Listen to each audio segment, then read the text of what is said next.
Hello to all of you who took the time to watch this video. This is Bonehead Spectre, and today we're going to be continuing our playthrough of The Murder of Sonic the Hedgehog. Last time we came to the saloon to interrogate Knuckles over here, and now we're heading off to the library car. Ready to mosey down the next car? You got it, partner. Onwards!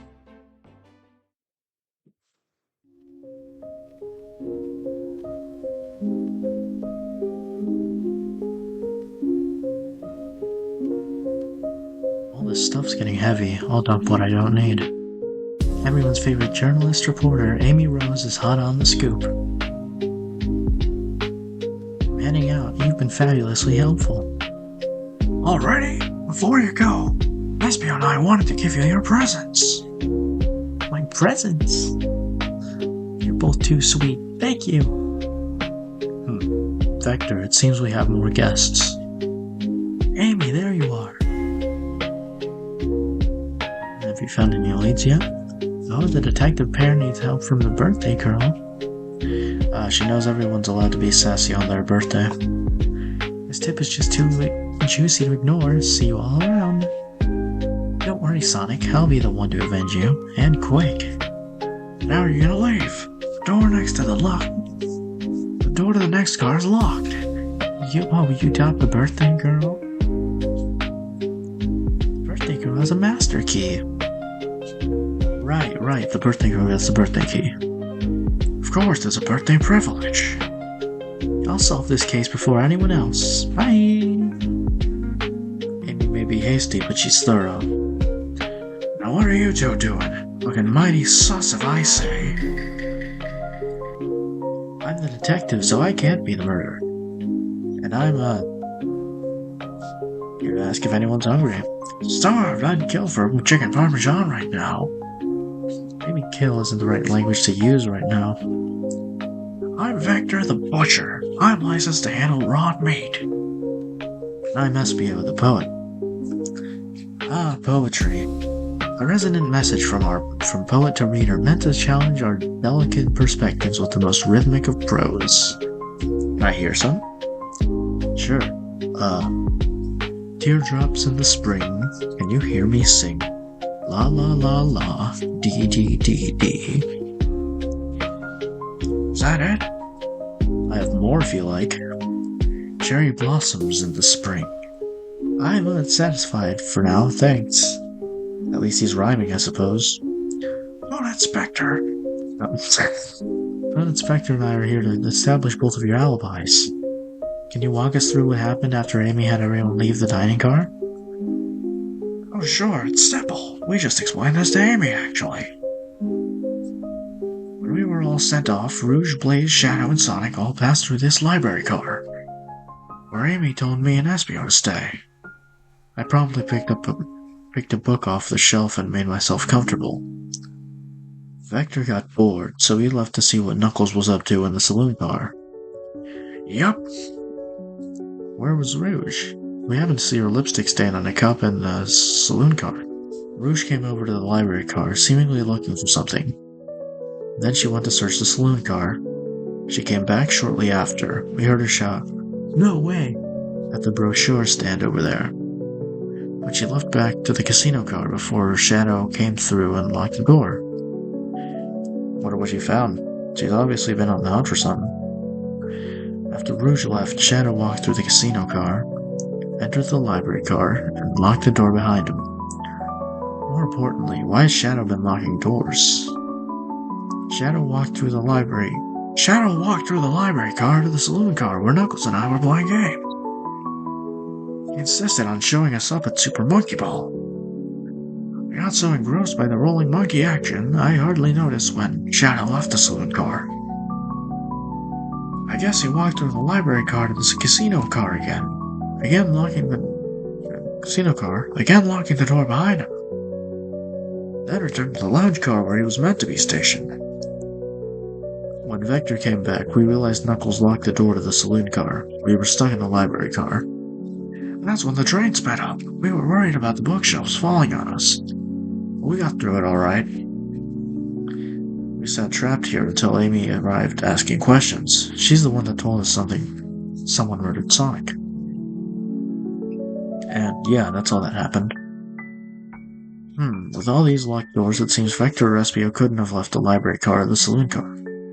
Thank you both for your cooperation. We're just going to peek around and we'll return with any questions. If you return with any meat, I'll chop it up for you. As long as it's not mine. And if you'd like to be serenaded with a poem, I've got you covered too. Thanks, guys. Their alibi seems solid enough, but we should still search for clues. What we're looking for is any evidence that proves what they're saying is true.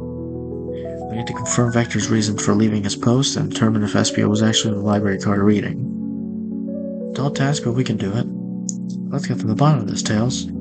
Absolutely. We're starting from left to right. Oh, brochures. There are travel destination ideas here, like amusement parks, caverns, hotels, restaurants. Oh, that's right. Look at this. There's a couple maps here. Seems to be a map of the library car. The books are categorized by genre, which are listed there. Here. I love a good overhead map. Let's take it. Should we take this brochure about a cave, too? Look, there's stalactites. Nah, leave it. Oh, yeah, that's fair. Nobody shares my fondness for caves. Chow hangs precariously from a tree branch. The large text below reads, "Hang in there." Wow, I really needed to see this. This little Chow's hanging in there, refusing to use his wings to fly. Refusing to use his wings to fly to safety, because choosing the hard way is often the most rewarding. That's beautiful. If this Chow can stick to his principles and find strength, then I can too. There's no way there was that much thought put into this poster. Right? Shadow supposedly walked through the library car before going to the saloon car. When Shadow left the library car, he left this door on his way out. There's gotta be a reason he's doing this. Should we make a note of it? Yeah, I do believe we should. Shadow's lost his attitude here. I'm not gonna talk to Vector yet. There's an arm. Oh, poor thing, that arm is really struggling cleaning up this car. To be fair, I wouldn't want to clean up all this mess either. Let's just leave it alone to do its thing. Yeah, probably for the best. Nothing. Oh. Books. So many books on the ground. I wish we had time to pick them all up. I sadly have no interest in picking up these books. A lot of these were knocked out by the train speeding up. Rouge pulled a lot of these out too, searching it for something. What reckless behavior. I feel sorry for the poor books. The spines are creasing. They're opening too far. This kid feels empathy for everything. The trash can. Oh. Let's just take a pause and sit for a second. These chairs are very comfy, so plush. Puts me right in the mood to read. Makes me want to take a nap, personally. In fact, maybe I'll rest my eyes for a bit. Let's back to don't fall asleep. There's been a murder, remember? If I had a rank for every time a murder ruined my nap time. Alright, trash can. Something's always hidden in the trash. Let's check there. I had to say it, but there's nothing there. I really thought there'd be something in there. Are you sad that there was nothing in the trash bin? No, I'm alright. I'm sure there'll be something hidden in the next trash bin we find. Do you really think so? Yeah, we just gotta stay optimistic. Yeah, if these trash bins hide a secret, I'm sure of it. They're pretty unconventional, but I like that. Is that supposed to be a compliment? I'm betting that the trash can is gonna pay off somehow. Oh. Globe of our marvelous planet. I haven't traveled around much. The islands are fun and all, but I'd love to visit some of the countries. They're a lot of fun, honestly. Plenty of wonderful people and shops. The food can't be beat either. Sounds perfect for a vacation. The conductor was talking about Spagonia if you've ever been there. I have, actually. If you're ever visiting, be sure to stop at the university and say hi to Professor Pickle. He'll tell you everything about the area and make one scrumptious sandwich. But can he make the sandwich, though? I'll keep that in mind, thanks. This group knows everyone and has been everywhere, haven't they? Yep. They're adventurers. I'm not gonna talk to Espio yet. Damn, I wish I could stop and look at all these books. Sonic needs me, no time to rest. Alright, let's move on. Well, I mean, a little peek wouldn't hurt. Scavenging through all the books titles excitedly. It's like a kid in a candy shop, or in this case, a genius in a train library. That's odd. I know some books have fallen out on the floor and everything, but every book on these shelves is in alphabetical order, but this one. It's a user guide to the Mirage Express, the train we're currently on. Do you think someone found it on the ground and put it back? Maybe, but it is interesting. Let's make a note of this. Mirage Express manual is added here. Okay. I think we found enough clues. Let's go interrogate Vector and Espio. Okay. Do I dare? Alright, what's this bright red book? Oh yuck, this reeks of the evil scientist Dr. Eggman. Yep, this is Dr. Eggman's autobiography and recipe book. What kind of recipes? Who cares? I wouldn't trust any book he's written. It's weird this is even here. Maybe people just appreciate an omelet. You may not be wrong.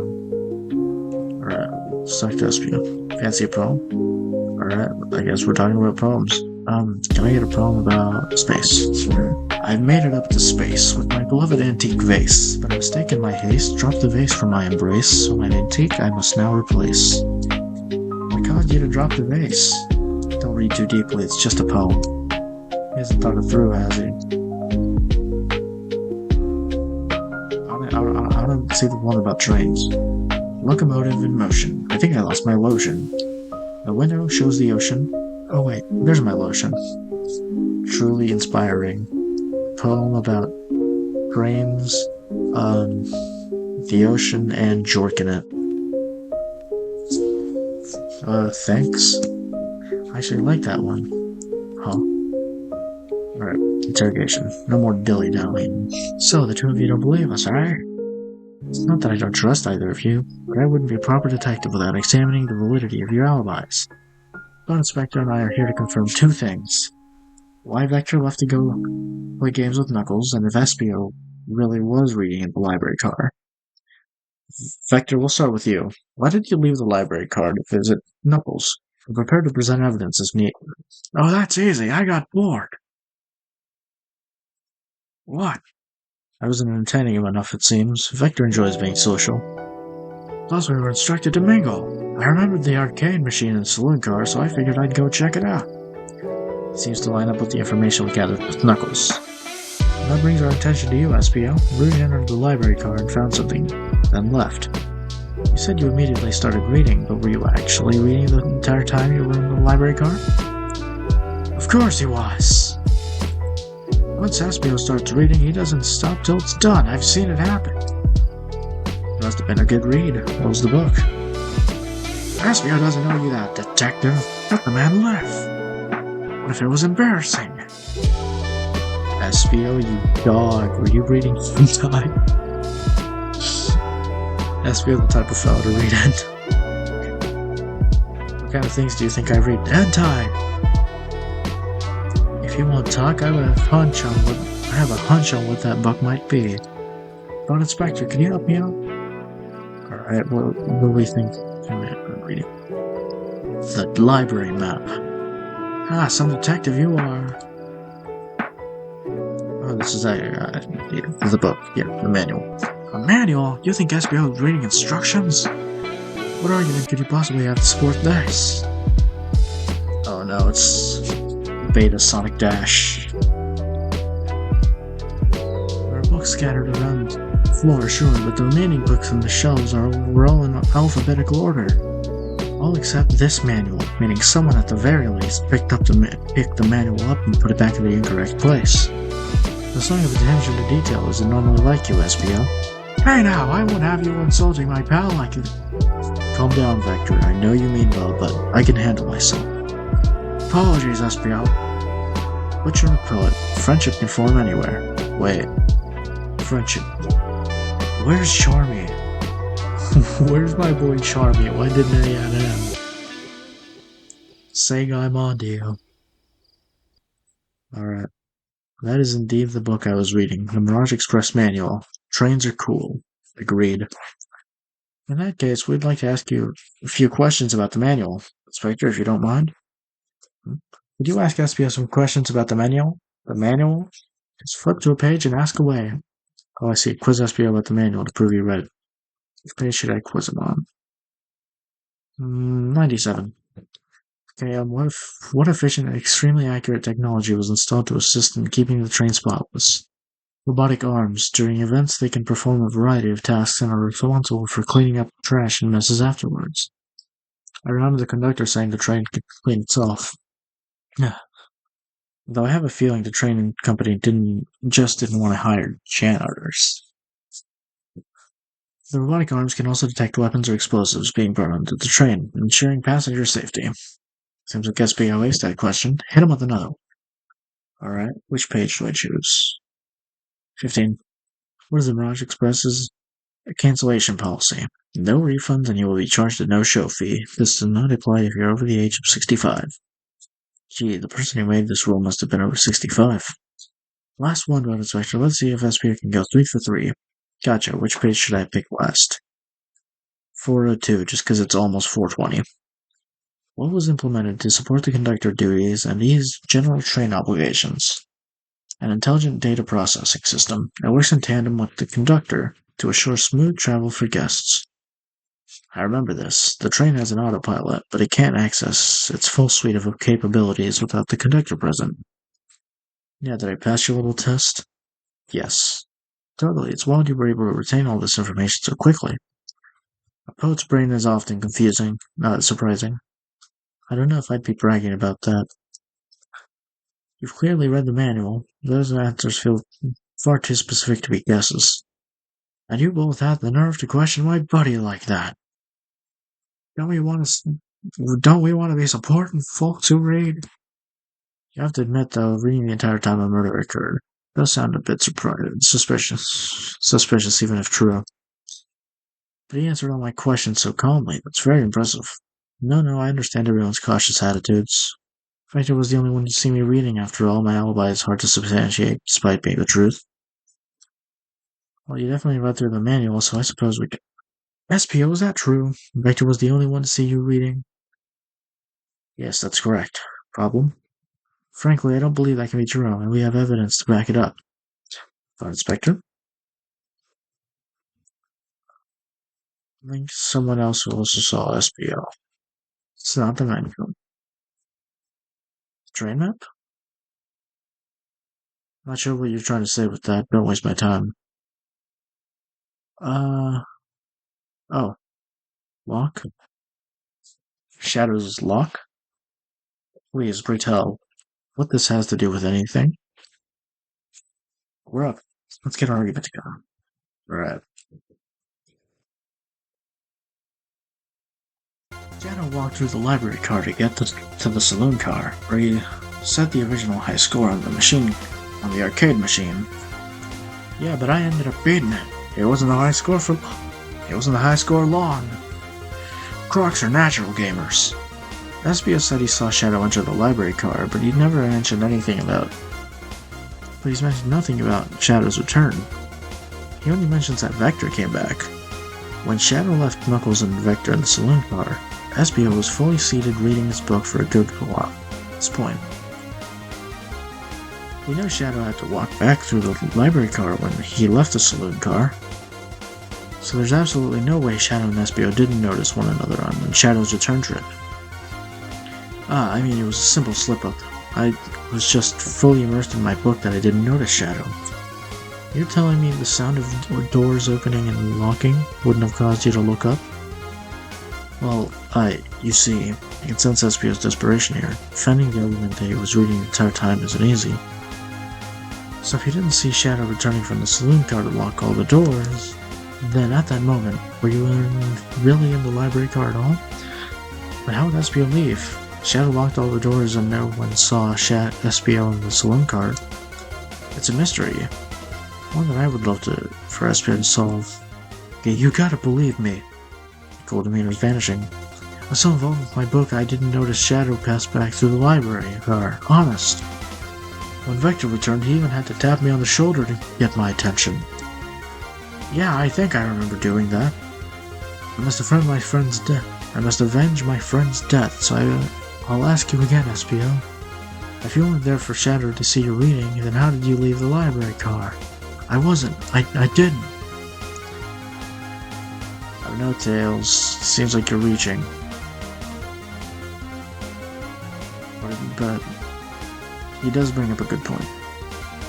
Okay, Espio could have been fully immersed in his book, as he claims. And he's a chameleon. Maybe he can go invisible, and he went invisible during whenever Shadow was in the library car. Was Espio simply reading? Yeah. What should I do? I'm defending my boy Espio. I have to make sure our guests are taken care of. I have to speak up. Tails! We have a piece of evidence that can answer all our problems. Alright, lay it on me. What piece of evidence shows that Shadow and Espio couldn't have seen one another? The library map. Alright, now let's get my thoughts in order. Alright, gotta go fast. The library map? Oh, I see. See the exits? They're right across from one another. A straight path. If Shadow walked down the straight path, there's a way Espio and Shadow couldn't have seen one another. Looks like you'll have to point out where exactly on the map you mean. Where could Espio have been for Shadow not to see him? Okay, he would have seen him from these. This is a desk. He would have seen him from maybe that's something else. These are shelves. He would have okay. What is this? Interesting. That's where I was sitting reading my book. I can second this. When I returned from the saloon car, Espio was in the same spot. That confirms it then. You see, Shadow and Espio couldn't have seen one another from this spot. Because a bookcase is in the way. There's no way Shadow could have seen Espio or vice versa. It makes a lot of sense why you've never mentioned Shadow's return, Espio. There's just no way you would have seen him. I apologize for losing my cool back there. I felt like I was grasping despite telling the truth. But I'm glad you all believe me now. Your alibi isn't the most airtight, but I have no further points. Thank you both for answering all our questions. We did it. Another pair of alibis. Validated. Too many locked doors to worry about, but I'm glad everything straightened itself out in the end. Well, I'm exhausted. I'm gonna crash here for a bit. These chairs are so comfy. Likewise, I could use a breather. Sadly, our work isn't done. I have plenty of questions for Rouge, and especially Shadow. Oh, it seems the door to the next car is open. Amy must have kept it open when she passed through earlier. And that's our cue to leave. See you later, Vector and Espio. Yeah, I'm back. And if you need any mates chopped up, say the word. I'll keep my poetry sharp for you both. A murderer is on the loose, while doors keep getting locked. Tick, tick, tock goes the clock, while our heroes are in the caboose. At this point, I'm feeling pretty confident in our detective abilities. We're really doing this. Come on, let's see what's next. Coming. And with that, it seems our time together has ended. Please join me next time when we interrogate Blaze and Rouge in the casino car. If you have any suggestions for games we can play, either by myself or with friends, please leave them in the comments below. But until then, bye!